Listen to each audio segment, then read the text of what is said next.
Nationwide.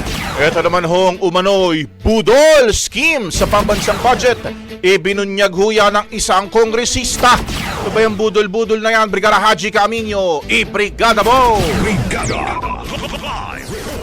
Isiniwalat ni House Deputy Minority Leader Antonio Tino ang isang scheme kung paano umano minamanipula ng Administrasyong Marcos ang budget allocations upang payagan ang congressional insertions. Ayon kay Tino, walang kapantay ang paglobo ng unprogrammed appropriations mula 2022 hanggang 2025 kung saan pumalo na ito sa 731 billion pesos mula sa dating 100 hanggang 200 billion pesos. Ipinaliwanag nito na mayroong tinatawag na bawas, dagdag, habol na isang three-step manipulation process at sa ilalim nito, binabawasan umano ang programmed funds, inililipat at ang nababakante ay pinupunan ng insertion. Ang mga inilalagay niya sa unprogrammed ay hahabulin sa pamamagitan ng excess revenues.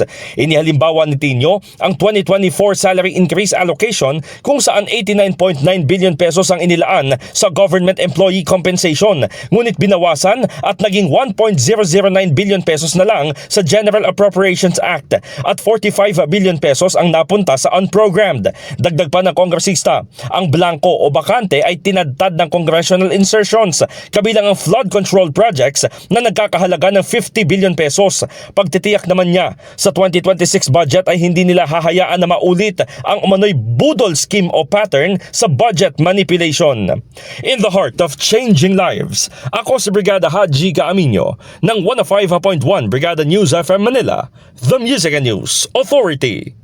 Ang bahaging ito ay hatid sa atin ng Mom's Love ES1 Capsule. Simulang tuparin ang pangarap ng iyong anak. And starting now!